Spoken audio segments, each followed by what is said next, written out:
L'arme financière de destruction massive. Il existe un marché d'une valeur de 600 000 milliards de dollars, 600 trillions, que presque personne ne comprend. En 2008, alors qu'il était 10 fois plus petit, il a failli anéantir l'économie mondiale. Warren Buffett, l'investisseur le plus respecté au monde, a qualifié ces produits d'armes financières de destruction massive dès 2003. Il avait raison. Ce sont eux qui ont fait tomber Lehman Brothers. Ce sont eux qui ont mis à genoux le géant AIG, ce sont eux qui ont forcé les gouvernements à imprimer des milliards pour sauver le système bancaire. La réponse logique à cette crise aurait été de démanteler cette bombe à retardement. Au lieu de cela, nous l'avons laissé grossir. Aujourd'hui, le marché des produits dérivés pèse plus de 6 fois la totalité de l'économie mondiale, le PIB mondial. Quand cette bulle éclatera, et elle éclatera, il n'y aura pas assez d'argent sur Terre pour payer l'addition. La plupart des gens n'ont jamais entendu parler de dérivés. Même les banquiers ont du mal à expliquer ce qu'il y a vraiment dans leur livre de compte. Pourtant, ces instruments complexes soutiennent chaque grande banque, chaque fonds de pension et chaque État. Ils sont censés réduire le risque. En réalité, ils le multiplient par un effet de levier terrifiant. Ce sont des paris empilés sur des paris, jusqu'à ce que personne ne sache plus qui doit quoi à qui. En 2008, il a fallu 29 000 milliards de dollars d'aide mondiale pour éviter l'effondrement total. Le marché des dérivés valait alors 60 000 milliards. Aujourd'hui, il en vaut 600 000. Laissez-moi vous montrer pourquoi la prochaine crise ne ressemblera pas à 2008. Elle sera mathématiquement bien pire. Chapitre 1. L'anatomie d'une illusion, définition et mécanique. Pour comprendre pourquoi votre avenir financier est en danger, vous devez d'abord comprendre ce qu'est un produit dérivé. Le terme semble technique, ennuyeux, presque inoffensif. C'est conçu ainsi. Fondamentalement, un produit dérivé est un contrat financier dont la valeur ne vient pas de lui-même, mais dérive de la valeur d'un autre actif sous-jacent. L'actif sous-jacent peut être n'importe quoi. Une action Apple, un baril de pétrole, le prix du blé, le taux de change, euro, dollar, ou même la météo à Chicago. L'idée originale remonte à l'Antiquité et avait une utilité sociale. Imaginez un fermier japonais au XVIIe siècle. Il plante du riz. Il a peur que le prix du riz s'effondre au moment de la récolte. Il signe donc un contrat avec un marchand. Je te promets de te vendre mon riz dans 6 mois à un prix fixé aujourd'hui. C'est un produit dérivé, un futur. Le fermier transfère son risque au marchand. C'est une assurance saine. Mais Wall Street a pris ce concept d'assurance et l'a transformé en casino planétaire. Aujourd'hui, la grande majorité des produits dérivés ne sont pas utilisés par des fermiers ou des compagnies aériennes pour se protéger. Ils sont utilisés par des banques pour spéculer. La différence ? Dans la spéculation, ni l'acheteur ni le vendeur ne possèdent l'actif. C'est comme si 2 personnes pariaient sur l'incendie de votre maison. Ni l'un ni l'autre ne possède la maison. Ils parient juste sur le fait qu'elle brûlera ou non. C'est ce qu'on appelle un marché synthétique. Le danger du levier, la valeur notionnelle. Le véritable poison des dérivés réside dans 2 mots. Valeur notionnelle, c'est le montant théorique du pari. Disons qu'une banque veut parier sur les taux d'intérêt. Elle entre dans un contrat swap d'une valeur notionnelle de 100 millions de dollars. Mais pour ouvrir ce pari, la banque ne doit déposer qu'une infime fraction de cette somme en garantie, le collatéral, disons 1 million de dollars. C'est un effet de levier de 100 pour 1. Si le marché va dans votre sens de 1%, vous doublez votre mise. Vous êtes un génie. Mais si le marché bouge de 1% contre vous, votre million est anéanti. Si le marché bouge de 2%, vous devez 1 million de plus que vous n'avez pas. Multipliez cela par des milliers de contrats, des algorithmes haute fréquence et des mouvements de marché imprévus et vous comprenez comment une banque centenaire peut faire faillite en un après-midi. C'est exactement ce qui s'est passé en 2008. Mais aujourd'hui, la complexité a atteint un niveau supérieur. Nous avons des dérivés de dérivés, des options sur des swaps, des structures si opaques que même les régulateurs ne savent pas qui détient le risque final. Chapitre 2. L'autopsie de 2008, ce qu'on ne vous a pas dit. Pour comprendre 2025, il faut disséquer 2008. La version officielle est que c'était une crise des subprimes, des prêts immobiliers aux ménages pauvres. C'est un mensonge par omission. Les subprimes étaient l'étincelle, mais les dérivés étaient la dynamite. L'arme du crime s'appelait le CDS, Credit Default Swap. C'était censé être une assurance contre le défaut de paiement d'une obligation. Si vous prêtiez de l'argent à une entreprise, vous achetiez un CDS pour être remboursé si l'entreprise faisait faillite. Mais Wall Street a commencé à vendre des CDS à des gens qui ne possédaient pas la dette. C'était du pari pur. Prenons le cas d'AIG. AIG était la plus grande compagnie d'assurance du monde, une entreprise solide, ennuyeuse, respectable.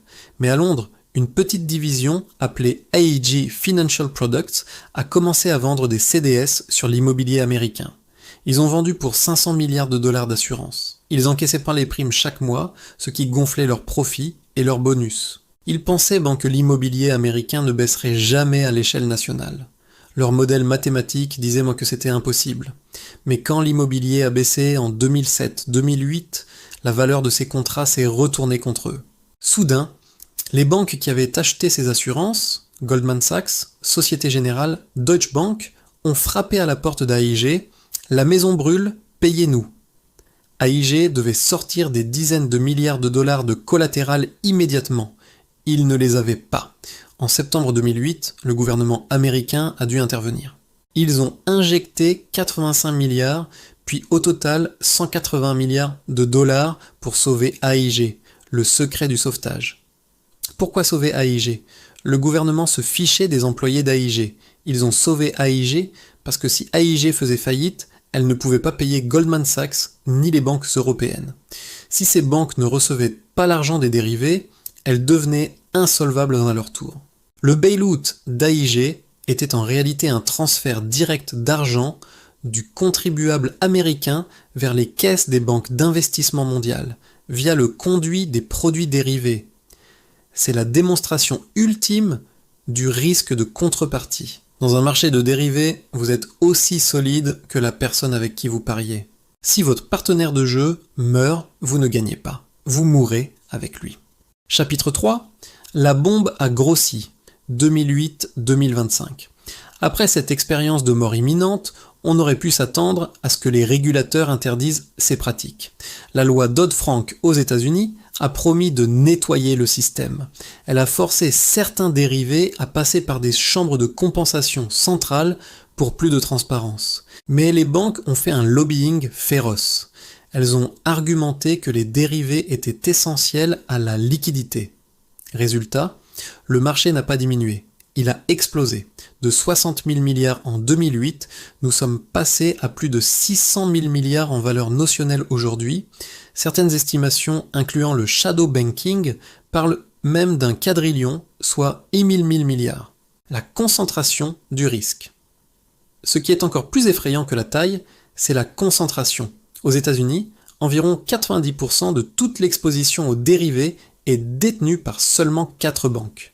JP Morgan, Chase, Citigroup, Goldman, Sachs, Bank of America, JP Morgan Chase, à elle seule, est assise sur une montagne de dérivés dont le montant notionnel dépasse les 50 000 milliards de dollars. Pour mettre cela en perspective, les actifs réels de la banque, l'argent qu'elle possède vraiment, sont d'environ 3 500 milliards. Son exposition aux dérivés est donc plus de 15 fois supérieure à ses actifs totaux. La banque se défend en disant « Ne regardez pas le montant notionnel, regardez le montant net. Nous avons des paris à la hausse qui annulent les paris à la baisse. Notre risque réel est minime. » C'est le grand mensonge de la finance moderne, l'illusion du netting. Cela fonctionne tant que le système fonctionne. Si j'ai parié 1 milliard que le marché monte avec la banque A et 1 milliard que le marché baisse avec la banque B, je suis neutre. Je ne risque rien sur le papier. Mais si la banque A fait faillite, soudain mon pari gagnant avec la banque A disparaît. Je ne serai jamais payé. Mais mon pari perdant avec la banque B est toujours valide et je dois payer. En une seconde, mon risque net de 0 devient une perte brute de 1 milliard. Dans un scénario de crise systémique, les couvertures s'évaporent. Le montant notionnel redevient la seule réalité qui compte. Et ce montant est suffisant pour anéantir le système solaire financier. Chapitre 4.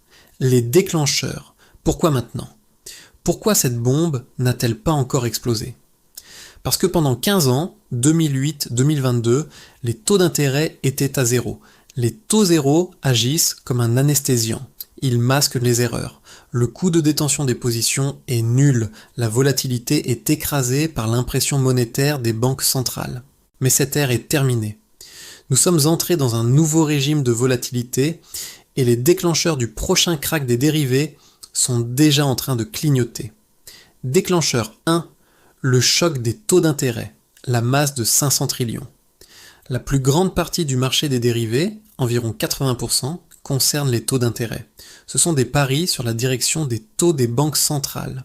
En 2022-2023, la Réserve fédérale a monté les taux de 0% à 5% à une vitesse record. Ce mouvement violent a créé des pertes latentes colossales dans les livres des banques. Nous en avons vu un aperçu avec la faillite de la Silicon Valley Bank, SVB, mais SVB a failli à cause d'obligations simples. Les grandes banques, elles, détiennent des trillions de swaps de taux d'intérêt. Si l'inflation reste collante et que les taux doivent monter plus haut ou rester élevés plus longtemps que prévu, des positions leviérisées vont exploser. A l'inverse, si une récession force une baisse brutale des taux, ceux qui ont parié sur des taux hauts seront anéantis. La volatilité des taux est le pire cauchemar de ce marché. Déclencheur 2, l'immobilier commercial, le nouveau subprime. C'est la menace la plus visible. Les tours de bureaux sont vides. Le télétravail a détruit la valeur de l'immobilier commercial.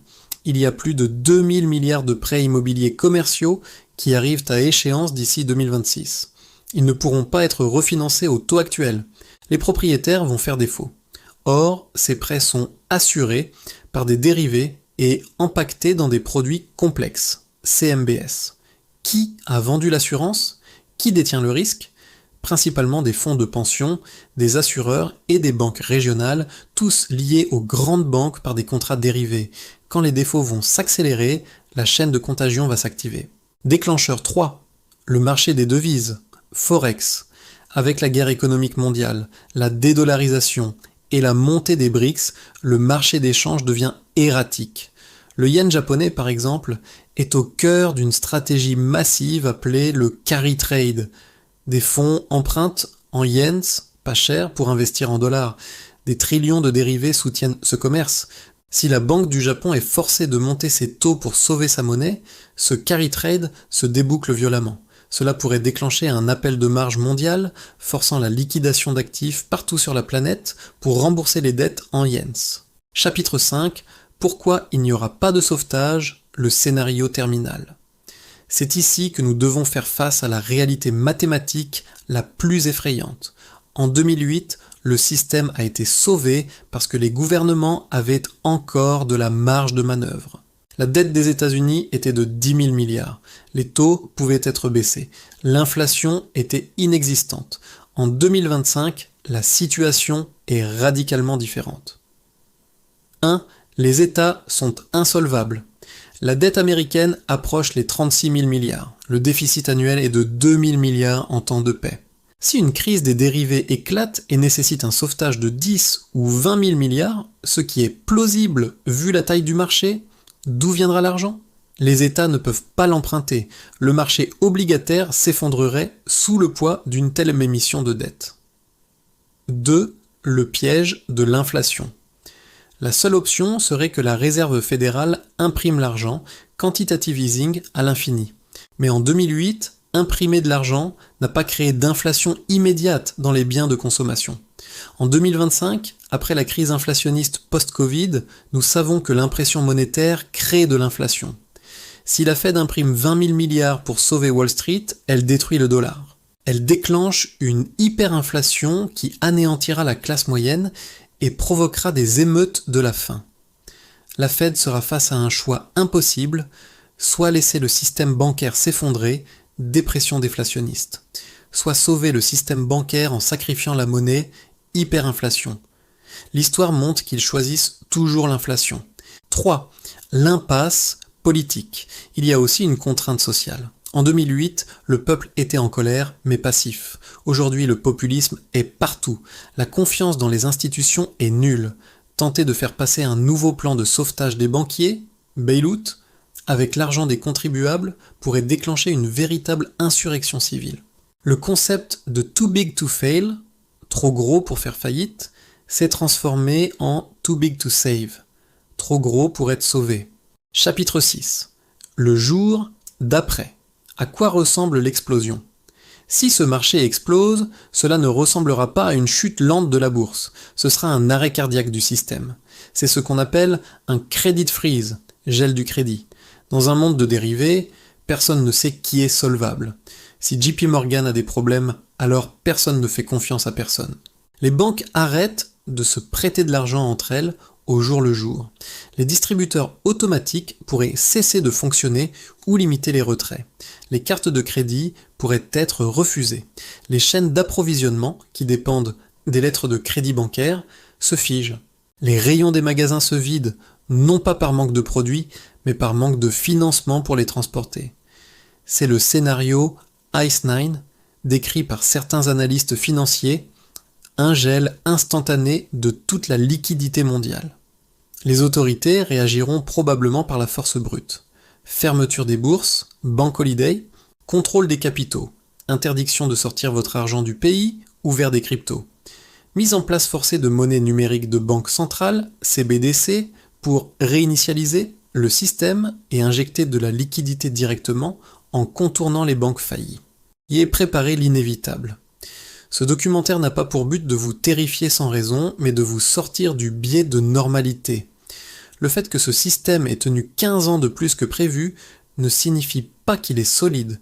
Cela signifie simplement que la bulle est plus grosse et l'explosion sera plus violente. Une pyramide inversée de 600 000 milliards de dollars, reposant sur une base d'actifs réels minuscules, ne peut pas tenir éternellement. C'est une impossibilité physique et mathématique. Alors, que faire ? Il est trop tard pour changer le système. La machine est trop grosse, trop complexe, trop politiquement connectée, mais vous pouvez changer votre position personnelle. Ne soyez pas une contrepartie. Comprenez que l'argent que vous avez à la banque n'est pas le vôtre. Vous êtes un créancier de la banque. En cas de faillite systémique et de bail-in, renflouement interne, vos dépôts peuvent être saisis ou gelés. Ne gardez en banque que le nécessaire pour vos opérations courantes. Détenez des actifs sans risque de contrepartie. L'or physique, l'argent métal, les terres, l'immobilier, si vous pouvez gérer la dette, ou le bitcoin dans votre propre portefeuille froid, pas sur une plateforme d'échange. Ces actifs ne dépendent pas de la promesse de paiement de quelqu'un d'autre. Réduisez vos dettes. Dans une crise de liquidité, le crédit disparaît. Si vous dépendez du roulement de votre dette pour survivre, vous êtes vulnérable. Préparez votre autonomie. Si les chaînes d'approvisionnement se grippent pendant quelques semaines à cause d'un gel bancaire, avez-vous de quoi tenir ? La bombe à 600 000 milliards est là, elle tique. Les banquiers centraux espéraient pouvoir la désamorcer en douceur. Mais l'histoire financière est un cimetière d'espoir de ce genre. Le prochain crack ne sera pas un accident. Ce sera la conséquence mathématique inévitable d'un système construit sur l'illusion, le levier et la cupidité. Ceux qui comprennent la mécanique des dérivés savent qu'il n'y a pas d'issue indolore. La seule protection est de ne pas être là où le bâtiment s'effondrera. Si cette analyse vous a aidé à comprendre l'invisible, partagez-la. L'ignorance est le meilleur allié de la crise. Le savoir est votre meilleure défense.